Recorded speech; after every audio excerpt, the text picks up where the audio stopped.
트럼프 미국 대통령이 여야의 반대에도 불구하고 주한 미군 등을 철수하라고 국방부를 압박해왔다고 미국 언론이 보도했습니다. 코로나19가 전 세계에 확산하는 가운데 지난 24시간 동안 일일 신규 확진자가 26만여 명으로 가장 많았습니다. 국제부 연결해서 자세한 내용 알아봅니다. 이동호 기자. 예, 국제부입니다. 네, 먼저 트럼프 대통령 관련 소식부터 좀 살펴보죠. 트럼프 대통령이 주한 미군 등을 철수시켜라 이렇게 국방부에 압박을 가했다고요. 예, 그렇습니다. 월스트리트 저널은 트럼프 대통령이 한국과 독일, 아프가니스탄에서 미군 병력을 철수하라고 미 국방부를 압박해왔다고 현지 시간 18일 보도했습니다. 이 신문은 미 국방부가 백악관에 주한미군의 감축 옵션을 제시했다는 전날의 보도와 관련해 이같이 후속 기사를 이어갔습니다. 신문은 이번에 유출된 내용 가운데 얼마나 많은 부분이 트럼프 대통령의 방위비 협상용 엄포인지 알 수 없다면서도 미군 철수는 미군의 약함을 세계에 알리는 신호탄이라고 우려했습니다. 또 주한미군을 미국으로 오게 하면 미 국방부가 직접 비용을 내야 하고 유사시 다시 동아시아에 파병하는 데 훨씬 더 큰 비용이 든다고 덧붙였습니다.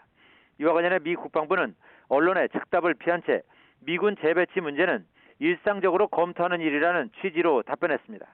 국방부 당국자는 월스트리트 저널 보도를 확인해달라는 언론의 질의에 우리는 언론의 추측에 관해 언급하지 않을 것이라면서 우리는 전 세계 군사태세를 일상적으로 검토하고 있다고 답했습니다. 주한미군 감축 옵션 보도와 관련해 가부간 분명한 답변 대신에 이같이 언급한 것은 보기에 따라서는 주한미군 재배치도 검토 대상이라는 뜻으로 비칠 수 있습니다. 이러한 가운데 주한미군 감축안에 반대하는 의원들의 목소리가 미국 여야 모두에서 나오고 있습니다.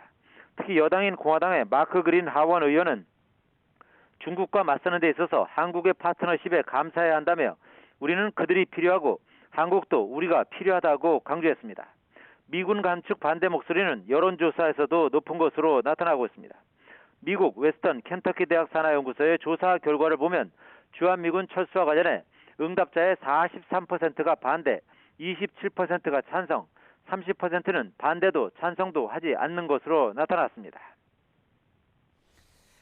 네, 이번엔 코로나19 소식으로 화제를 좀 바꿔보죠. 지난 24시간 동안 코로나19 신규 확진자가 가장 많이 나왔다고요. 예, 그렇습니다. 코로나19가 전 세계에서 계속 확산하는 가운데 하루 만에 다시 신규 확진자가 최다로 집계됐습니다. 세계보건기구 WHO가 현지 시간 18일 발표한 일일 상황 보고서에 따르면 지난 24시간 동안 각국에서 보고된 코로나19 신규 확진자는 25만 9,800여 명으로 집계됐습니다. 이는 지금까지 가장 많은 하루 확진자 수를 나타냈던 전날에 23만 7,700여 명을 넘어선 것입니다. 이를 보고서에 따르면 신규 확진자는 미국과 브라질, 인도, 남아프리카 공화국에서 가장 큰 증가세를 보였습니다. 특히 미국은 현지 시간 18일에도 남부 지역을 중심으로 계속 코로나19 확산세를 보이며 이날 하루에만 신규 확진자가 6만 명 이상 나왔고 미집계된 주들의 숫자까지 포함하면 더 늘어날 것으로 보입니다. 미국에서는 지난 16일 신규 환자 7만 7천 명 이상이 나와 하루 최다 확진 기록을 갈아치운 데 이어 17일에도 7만 5천 명 이상의 감염자가 발생하는 등 좀처럼 확산세가 가라앉지 않고 있습니다. 전 세계 일일 사망자 수는 7,360여 명으로 집계돼 지난 5월 10일 이후 하루 증가폭으로는 가장 컸다고 WHO 보고서는 전했습니다. 지금까지 국제부에서 전해드렸습니다.